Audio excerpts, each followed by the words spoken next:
Sir, आप SIT group के आप संस्थान फाउंडर मेंबर हैं, साथ साथ आप अभी दिल्ली वेस्ट भी आपने कहा कि दिल्ली वेस्ट हो गए हैं, आपकी पैतृक के औरंगाबाद है और उसके बाद आप जाकर बिजनेस में भी सक्सेसफुल है। एसआईटी ग्रुप सिर्फ औरंगाबाद तक ही सीमित नहीं है, दिल्ली मुंबई सब जगह है।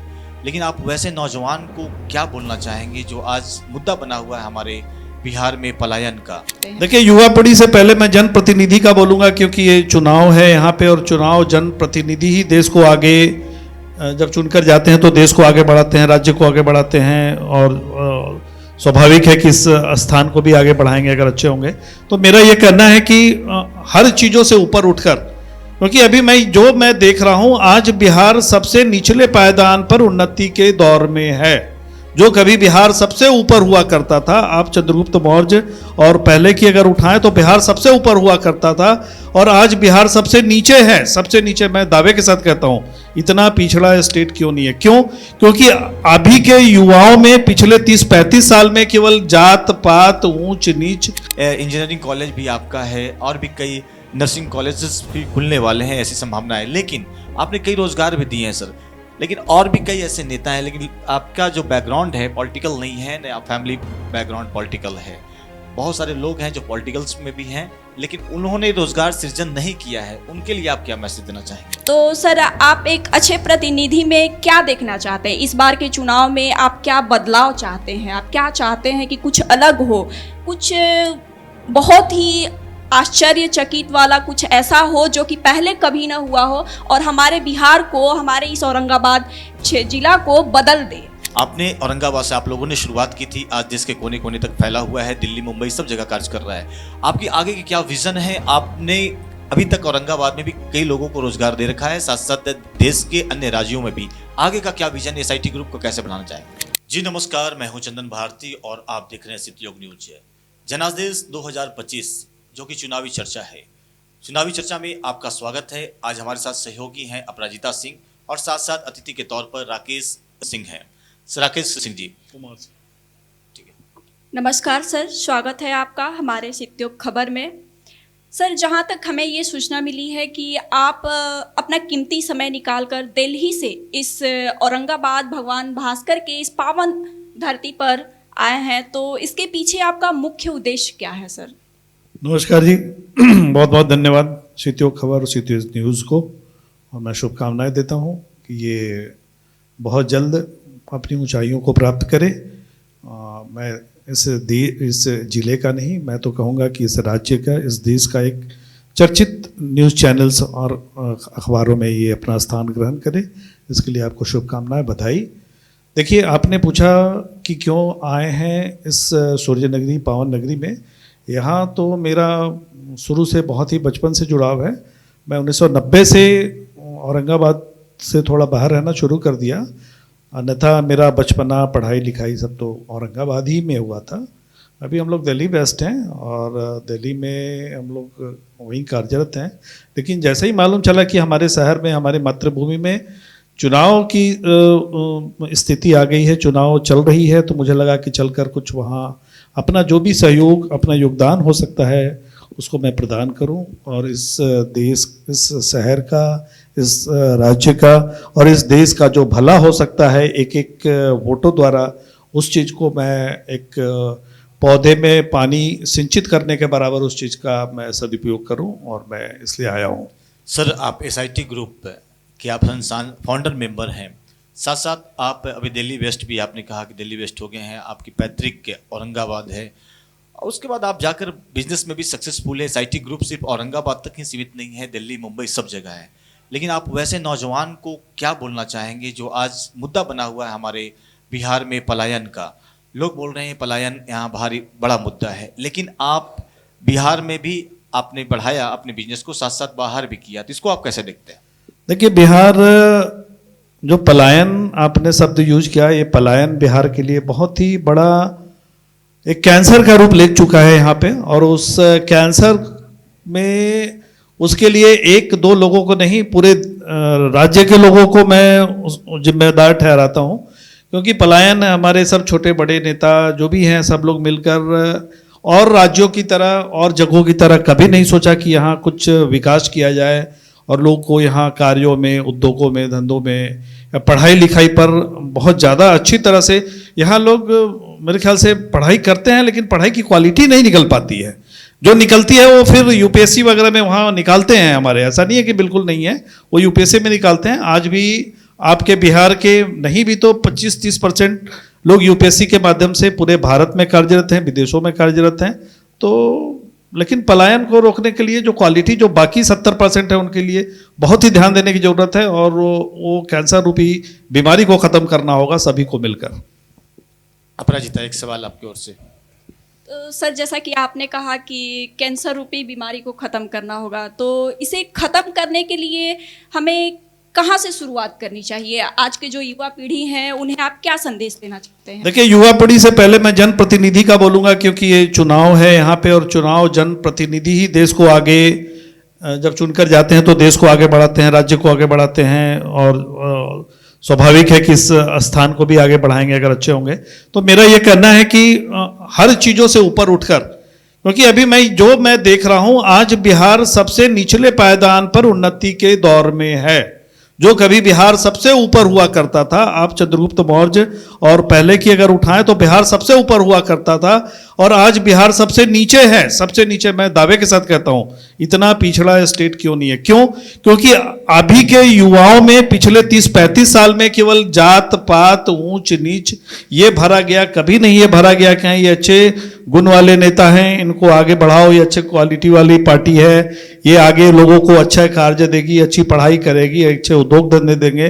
तो युवाओं का मन जो है ना, वो गंदे बहाव के रूप में ले चुका है, उसको रोकने की जरूरत है, और वो बहुत ही जरूरत है। सित्योग ग्रुप जो कि एक बहुत बड़ा संस्थान है, जिसमें कई ऐसे चीजें जो आप दिल्ली में भी कर रहे हैं, वाटर इन्वायरमेंट में काम कर रहे हैं, वेस्ट वाटर पे हम लोग करते हैं, एजुकेशनल में भी कर रहे हैं, साथ साथ अपने इंजीनियरिंग कॉलेज भी आपका है, और भी कई नर्सिंग कॉलेजेस भी खुलने वाले हैं, ऐसी संभावना है। लेकिन आपने कई रोजगार भी दिए हैं सर, लेकिन और भी कई ऐसे नेता हैं, लेकिन आपका जो बैकग्राउंड है पॉलिटिकल नहीं है, ना फैमिली बैकग्राउंड पॉलिटिकल है। बहुत सारे लोग हैं जो पॉलिटिकल्स में भी हैं, लेकिन उन्होंने रोजगार सृजन नहीं किया है, उनके लिए आप क्या मैसेज देना चाहेंगे? देखिए, हम लोग बहुत एक साधारण से परिवार के जन्मे हुए हैं, यहीं औरंगाबाद के हम लोग जन्मे हुए हैं, और बेसिकली हम लोग औरंगाबाद ओबरा में डिहरा गांव है, वहाँ के हम लोग बाशिंदा हैं। पुईवा पोखरा के भी हम लोग पूरे परिवार से हमारा संबंध है, और हम लोग नवाडी में रहे, उसके बाद दिवेरिया में आए। तो हम तीनों भाइयों का पालन पोषण हमारे पिताजी ने बहुत ही एक साधारण परिवार, एक क्रिमिनल लॉयर लीडिंग रहे हैं, लेकिन आप समझ सकते हैं कि औरंगाबाद में एक बहुत अच्छे वकील का भी क्या वो हो सकता है। हम लोगों ने, भाइयों ने समझा इस चीज़ को कि पिताजी कैसे हम लोग को पढ़ाई लिखाई सारी चीज़ों कर रहे हैं। तो हम लोग बाहर, जब हम लोग 2 भाई, पहले मैं गया इंजीनियरिंग करने, फिर हमारे छोटे भाई राजेश जो सचिव हैं यहाँ के, वो फिर पढ़ने गए। फिर हमारे छोटे भाई को हम लोगों ने, दोनों भाई मिलकर, पिताजी मिलकर, उनको भी आज वो बैंक में कार्यरत हैं और एजीएम लॉ है उसमें, वो भी बहुत अच्छे जगह पे हैं। तो ये पिताजी माताजी का और हमारे परिवार का बहुत अच्छा योगदान है। और हम लोगों ने देखा कि यहाँ से बाहर जाकर पढ़ाई करने में कितनी परेशानी होती है, तो कुछ ना कुछ ऐसा किया जाए जो लोगों को दिक्कत हो रही है, जो गरीब हैं, जो नहीं पढ़ पा रहे हैं, उनका कुछ कम पैसों में, कम पोसाई में खर्च कम लगे, उस पर यहाँ अच्छी पढ़ाई कर एक अच्छे राष्ट्र का, एक अच्छे नौकरी पाकर आगे बढ़ा। ये तो सही है, लेकिन आप मतदान करने के लिए आप आए हुए हैं सर। मतदान जो कि बहुत बड़ा ये दान होता है, खासकर लोकतंत्र में। अब लोकतंत्र का पर्व कई इसे कह सकते हैं, लेकिन इस बार कैसे लोग को चुना जाए? जितने लोग आ रहे हैं, चुनावी मैदान में हैं, जितने के बड़े नेता हैं, सब बोल रहे हैं नौकरी दे देंगे, हर बार यही बोलते हैं। आपने देखा होगा इससे पूर्व हम लोगों ने कॉन्क्लेव किया, जिसमें कहा लोगों ने कि रोड तो बदल गई, सोच नहीं बदली, कहीं ना कहीं जाति बंधन है, जाति हावी पड़ रहा है। इसको कैसे तोड़ना चाहिए और कैसे देखते हैं आप? इसके लिए नौजवानों को आना होगा, चाहे वो जिस भी जाति के हों। मैं नहीं कहता हूं कि कोई जाति विशेष, सारे नौजवानों को समझना होगा, और ये समझना होगा कि अभी का मेरा भविष्य और हमारे बाद के बच्चों का भविष्य कैसे संभल सकता है। इस जात पात से कभी नहीं होने वाला है। ये बड़ा क्लियर संदेश सभी को दे देना चाहता हूं। मैं पूरे देश में कार्यरत हूं, हम लोग सभी इस राज्यों में हर छोटे बड़े कार्यों को देखते हैं, वहाँ के सभी तरह के लोगों से मुलाकात होती है। उनकी सोच और बिहार के लोगों की सोचों में बहुत ही अंतर है। हम यहाँ के सभी लोगों को ये बार बार फिर से आग्रह कर रहे हैं कि ये जात पात को बिल्कुल किनारे रखें। जो समझदार योग्य व्यक्ति हों, चाहे जिस भी जाति के हों, जिस भी धर्म के हों, उनको चुनें और देखें कि किससे हमारा समृद्ध और मजबूत राष्ट्र बन रहा है, उसमें सहयोग करें, ताकि हम लोग भी जो दौड़ है पूरे विश्व में आगे बढ़ने की, उस दौड़ में हम लोग कुछ स्थान तो प्राप्त करें अभी से भी। ये बहुत जरूरी है। बहुत बहुत अच्छी बात अभी आपने कही सर कि जाति या धर्म हमें नहीं देखनी चाहिए। बिल्कुल। एक अच्छे प्रतिनिधि की चुनाव होनी चाहिए। तो सर, आप एक अच्छे प्रतिनिधि में क्या देखना चाहते हैं? इस बार के चुनाव में आप क्या बदलाव चाहते हैं? आप क्या चाहते हैं कि कुछ अलग हो, कुछ बहुत ही आश्चर्यचकित वाला कुछ ऐसा हो जो कि पहले कभी ना हुआ हो और हमारे बिहार को, हमारे इस औरंगाबाद जिला को बदल दे? देखिए, अगर आप लोग को पता नहीं मालूम होगा, जरूर आप लोग मीडिया के लोग हैं, अमेरिका जैसे समृद्ध जो देश है, वहाँ भी जो प्रेसिडेंट चुने जाते हैं, तो आपको मालूम होना चाहिए कि प्रेसिडेंट के पहले वहाँ पे गवर्नरशिप का होता है। उस गवर्नरशिप में आने के लिए उनको बहुत से क्राइटेरिया है और बहुत से जो एग्जाम्स कह लें, उस तरह की चीज़ें होती हैं, डिबेट्स होती हैं, उसमें मार्किंग की जाती है। उस मार्किंग में जो सेलेक्ट होकर आता है वो गवर्नरशिप में जाता है। वो फिर गवर्नरशिप जो सब जगह के होते हैं, उसमें फिर जो डिबेट होती है, उसमें जो आगे आता है उसको चुनकर आगे राष्ट्रपति के लिए और उसके हम लोग करते हैं। तो मेरे ख्याल से ये एक अच्छे पढ़े लिखे और समझदार लोगों की चीज़ है। तो वो अगर उस तरह से यहाँ भी कुछ उस तरह का लगाया जाए, मैं ये नहीं कह रहा हूँ कि कोई BA MA हो, उनकी योग्यता मतलब IQ क्या है, क्योंकि ये कम पढ़ा लिखा भी आदमी बहुत आगे सोच का हो सकता है, बहुत सुझाव दे सकता है।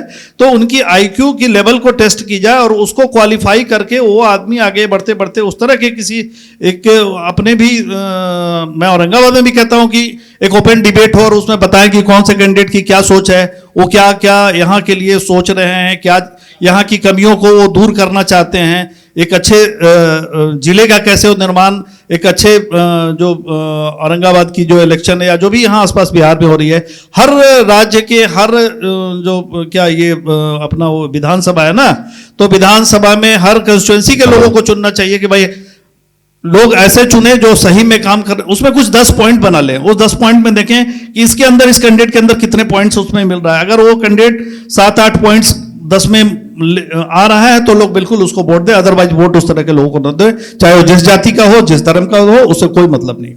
तो सर, आपने अभी भी कहा कि जो डिग्री मायने नहीं रखती है, उनकी IQ लेवल जाननी चाहिए, उनका नॉलेज जानना चाहिए हमें। लेकिन आजकल हम देख रहे हैं कि हमारे क्षेत्र में नॉलेज और IQ लेवल से ज़्यादा लोग डिग्री पे ज़्यादा फोकस कर रहे हैं। तो इस बारे में आप क्या कहना चाहेंगे? देखिए, डिग्री तो वो तो है ही, जो अच्छे पढ़े लिखे होते हैं वो तो है ही, लेकिन ये हमारा बिहार अभी उतना नहीं पढ़ाई के, ये आप देखेंगे जब से नालंदा विश्वविद्यालय और चंद्रगुप्त मौर्य, उस समय हम लोग बहुत पढ़े लिखे, बहुत अच्छे थे, लेकिन हम लोग की क्वालिटी बहुत नीचे। मैंने शुरू में ही प्रारंभ में ही कहा कि हम लोग की क्वालिटी डिटोरिएट हो गई है। तो अभी के परिस्थिति के हिसाब से अगर मैं केवल डिग्री वालों को लाऊं तो बिना डिग्री वाले जो हैं उनको नाराजगी होगी कि भाई ये सब पढ़े लिखे ही कर रहे हैं। तो सबको लेकर ही चलकर, तो उसमें क्या है, अच्छे IQ वाले लोग को ले। अपराजिता मतलब सर का कहना यह है कि जिनका रोड मैप क्लियर हो कि हम जब आएंगे तो ऐसे करेंगे, जिनका विजनरी हो, जो भी पूरे विजन को कंप्लीट करें, वैसे लोग को चुने जो सच में बेहतर कर सकें। वो भी उस रेस को जीतने में वो सक्षम होंगे, उस तरह के भी लोग होंगे। इसलिए विस्तरी लोगों को ले, आप डिग्री और उस पर बहुत ध्यान देने की जरूरत नहीं है, क्योंकि अभी एक अच्छा राष्ट्र निर्माण बनाना है। अगर कोई कम 10th पढ़ा हुआ है, IA BA भी किया हुआ है, कोई ग्रेजुएशन अच्छा किया हुआ है, लेकिन उसको नॉलेज भी बहुत अच्छी है। सर, SIT ग्रुप जिसके आप फाउंडर मेंबर हैं, अहम सदस्य माने जाते हैं, आपने औरंगाबाद से आप लोगों ने शुरुआत की थी, आज देश के कोने कोने तक फैला हुआ है, दिल्ली मुंबई सब जगह कार्य कर रहा है। आपकी आगे की क्या विजन है? आपने अभी तक औरंगाबाद में भी कई लोगों को रोजगार दे रखा है, साथ साथ देश के अन्य राज्यों में भी। आगे का क्या विजन है? SIT ग्रुप को कैसे बनाना चाहेंगे? देखिए, SIT ग्रुप को तो अभी हम लोग इसमें पहले इंजीनियरिंग कॉलेज खोले, फिर डिप्लोमा खोले, फिर BBA BCA MCA MBA सारी चीज़ें लाए। अभी हम लोग उसमें मेडिकल्स में भी जा रहे हैं।